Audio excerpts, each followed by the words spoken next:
Hola amigos, bienvenidos a una nueva emisión de Un Norte en Vivo. En el día de hoy hablaremos sobre medio ambiente.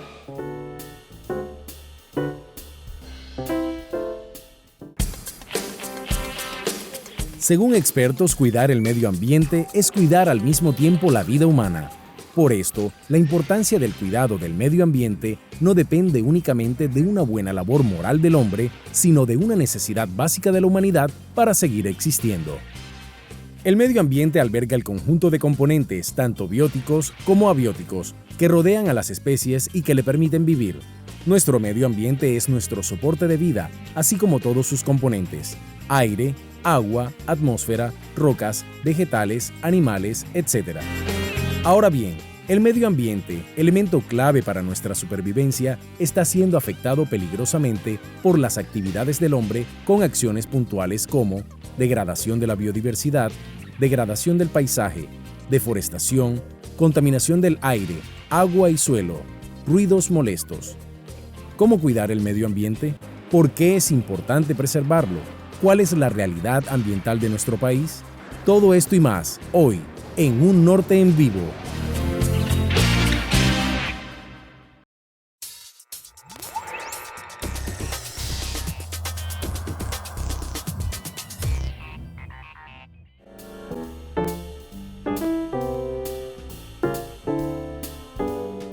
Para hablar sobre medio ambiente, hoy en Un Norte en Vivo nos acompañan tres invitados muy expertos en este tema.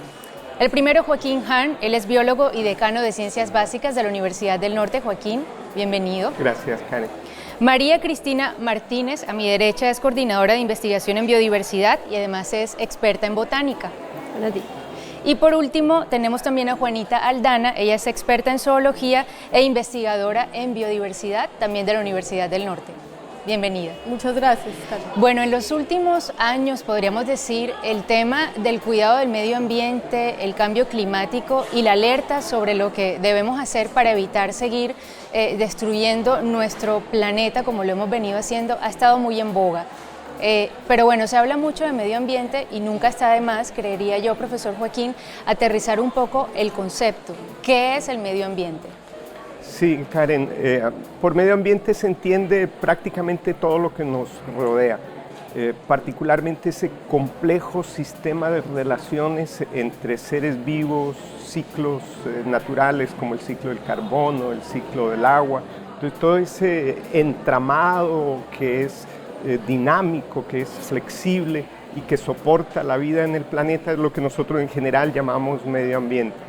La preocupación que hay, que siempre ha habido en verdad acerca del efecto que las actividades del hombre tienen sobre ese entorno, se han agudizado en los últimos, 10, 15 años, particularmente a raíz de la certeza del impacto que el ser humano tiene en el clima. Hay ya evidencia muy fuerte de lo que se ha llamado el calentamiento global, el efecto que tiene el aumento de la temperatura sobre todo ese entramado de sistemas.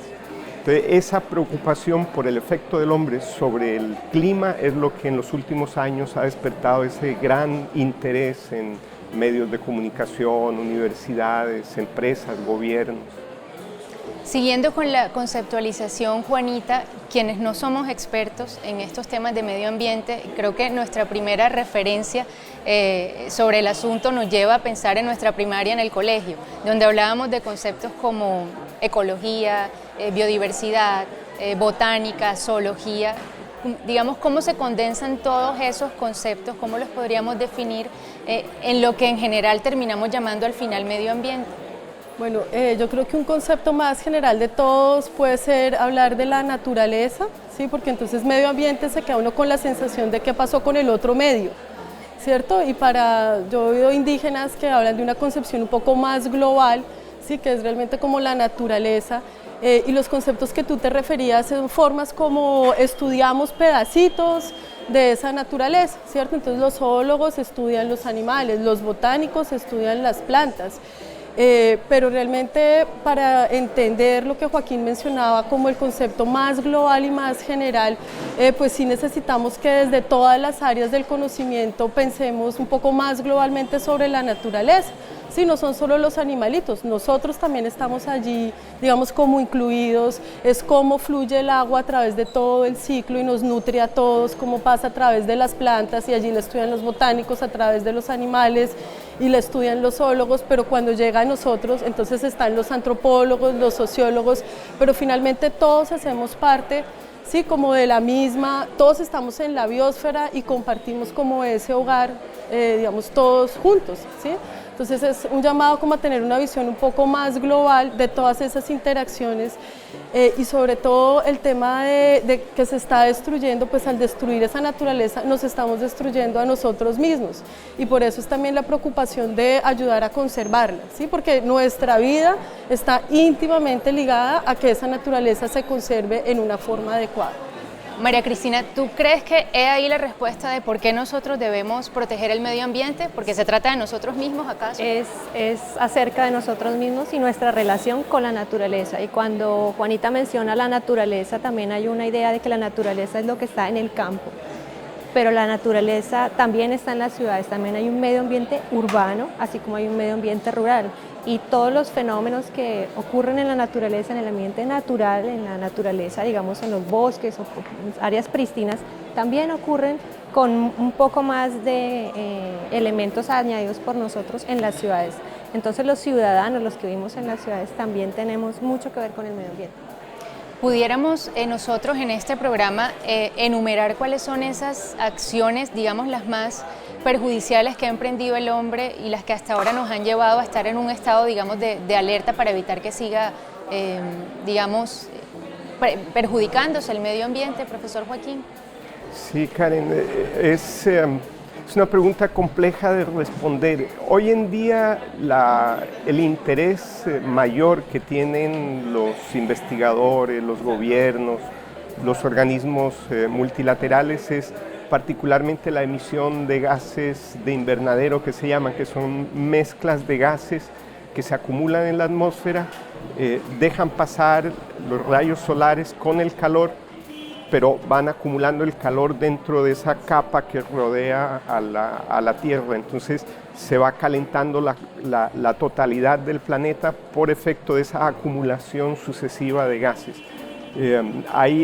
Como decía ahora, hay evidencia de que la cantidad de esos gases se ha disparado en los últimos 100 años de una manera absolutamente terrorífica, tal que si paráramos su emisión hoy en día, el planeta necesitaría muchos siglos para volver a absorber esos gases e incorporarlos a donde estaban anteriormente.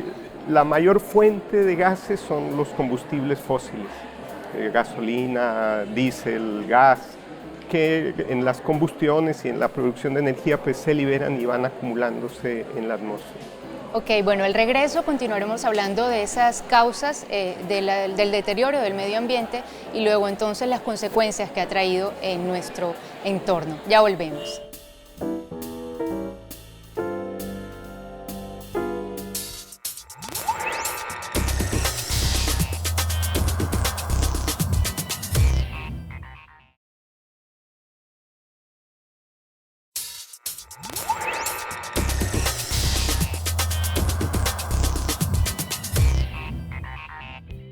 Es imprimir en hojas reutilizables. Todo lo que sea pues borrador, que no se tenga que ser entregado, yo lo imprimo en hojas reutilizables. Botellas plásticas, tratar de reutilizarlas o no comprar botellas de agua. Tratar de no tirar desechos en las calles. Cerrar la llave siempre que me estoy lavando las manos o cepillando los dientes con tal de no gastar mucha agua y apoyar todo el tema de cuidar el medio ambiente. Y no caminar en las zonas verdes y ante todo cuidar los animales.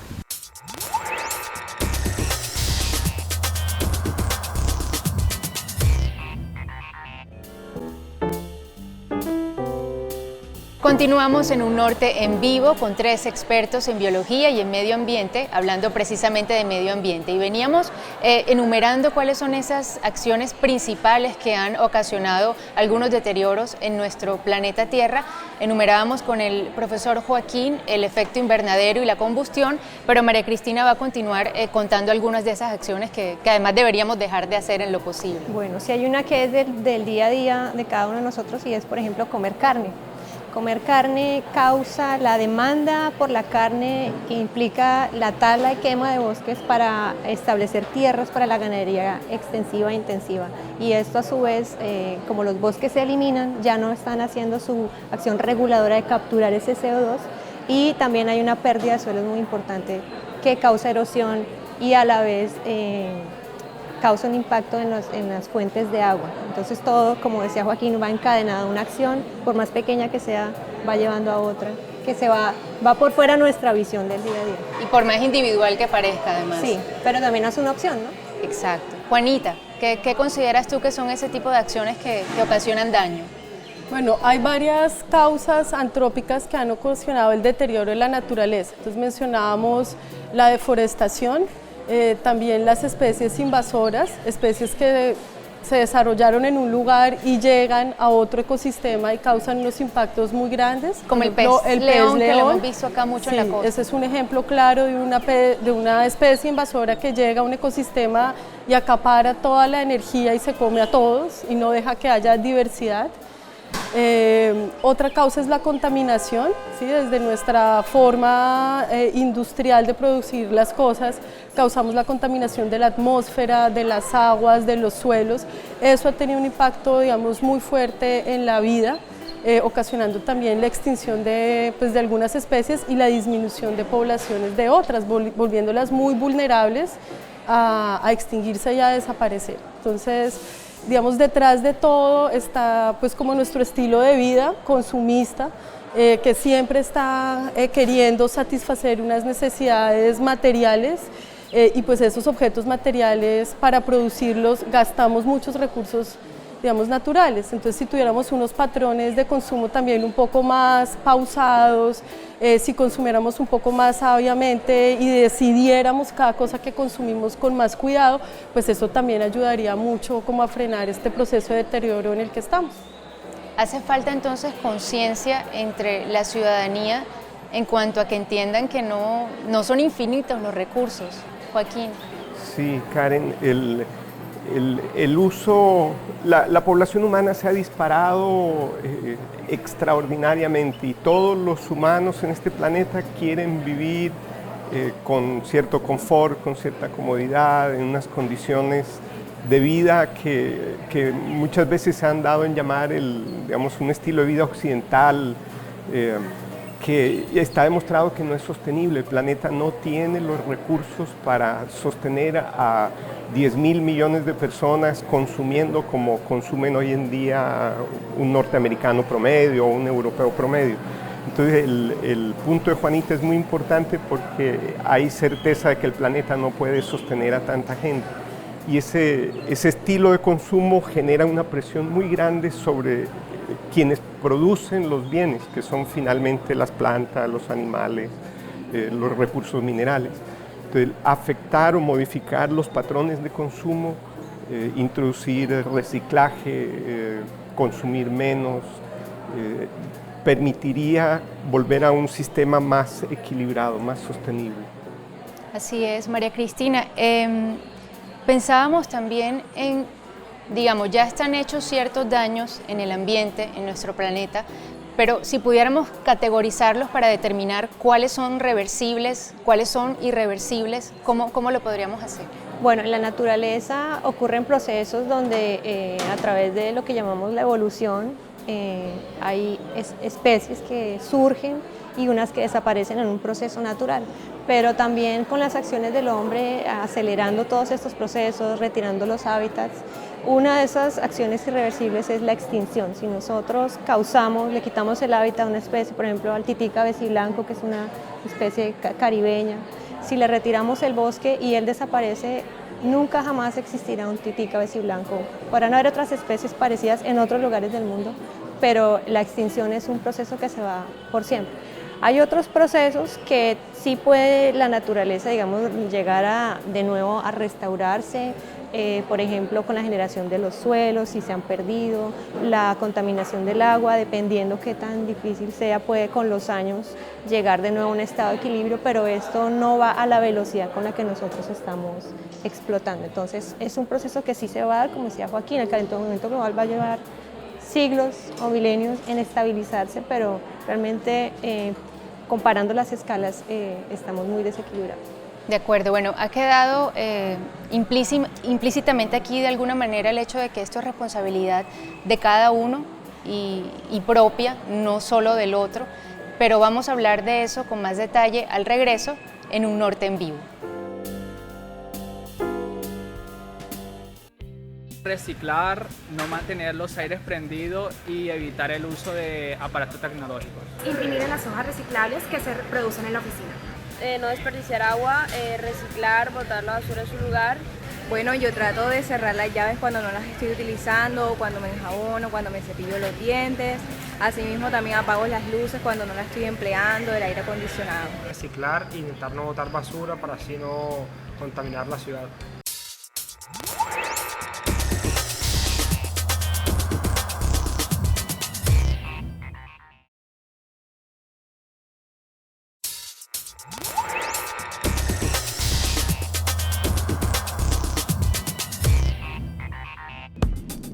Para avanzar en el cuidado del medio ambiente es importante promover la educación ambiental. Esto se logra cuando las entidades e instituciones logran que las personas tomen conciencia de la importancia de la naturaleza. Es ahí cuando empieza un interés por cuidar, proteger y conservar el medio ambiente para que próximas generaciones puedan disfrutar de un mundo sano. Por esto, es necesario hacer una gestión ambiental que permita procesos orientados a prevenir, mitigar, corregir, controlar y compensar problemas o situaciones de carácter ambiental para lograr un desarrollo sostenible y un equilibrio ecológico.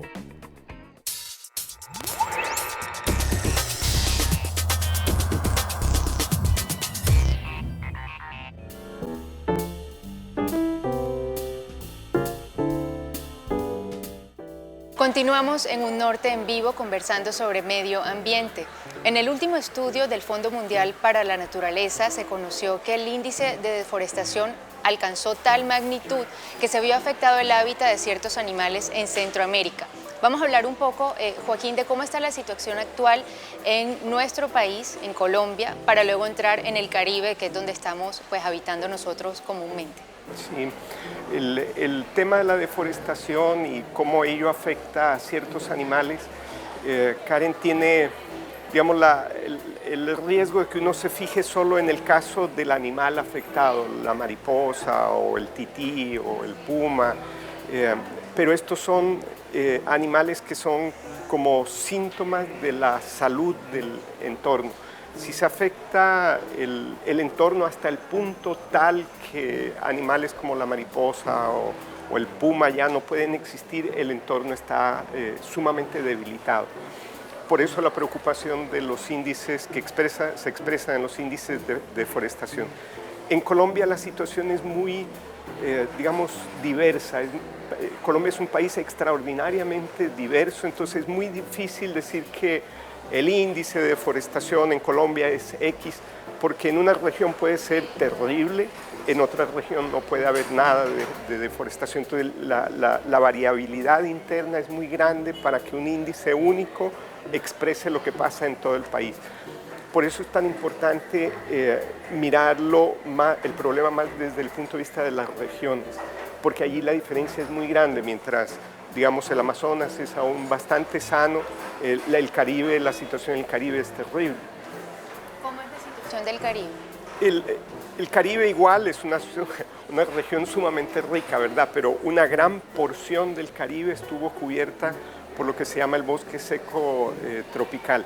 De ese bosque seco tropical, que es digamos, la materia de preocupación principal de nuestros investigadores como Juanita y María Cristina, de ese bosque seco tropical quedan fragmentos muy, muy pequeños, algo así como, nadie sabe exactamente, pero algo así como el 1, el 2% de lo que había antes, es lo poquito que queda.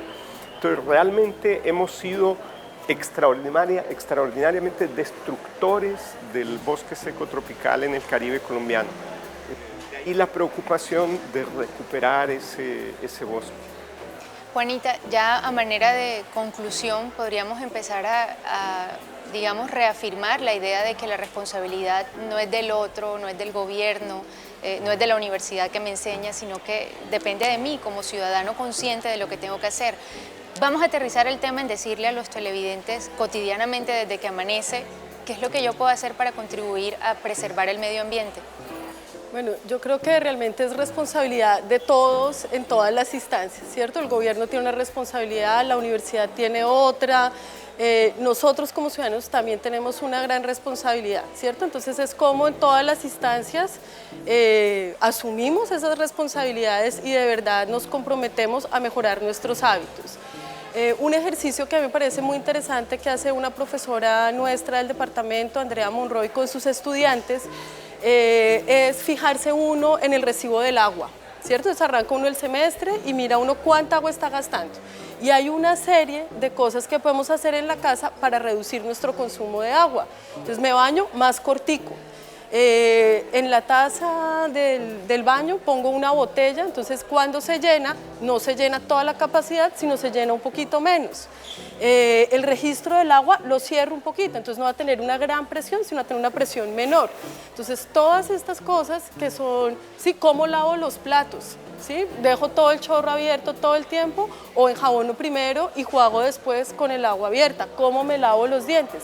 Sí, son cosas de nuestro comportamiento diario muy pequeñas, pero que si las hacemos y el ejercicio que ella hace con los estudiantes lo ven, como mes a mes el recibo del agua va llegando por menos y en las familias están haciendo unos ahorros muy importantes económicos, están gastando menos agua y eso pues es una pequeña ayuda para que ¿sí? Ese recurso que en algunas épocas es tan escaso y que no le llega a la gente, pues su disponibilidad sea mayor. Entonces, ese es un ejemplo de algo que podemos intentar en la casa y que va a tener, digamos, unas repercusiones. Y que se convierta en un hábito, ¿no? Que no sea algo de un momento por un dictamen de un gobierno de turno.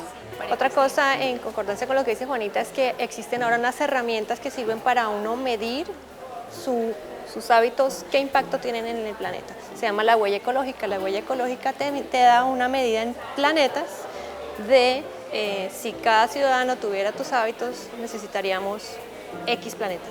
Lo ideal es que sea menos de uno, pero a muchos les dan planeta y medio, entonces es una herramienta que abre los ojos y como funciona a través de un cuestionario, las personas pueden descubrir en dónde es que necesitan hacer unos pequeños ajustes.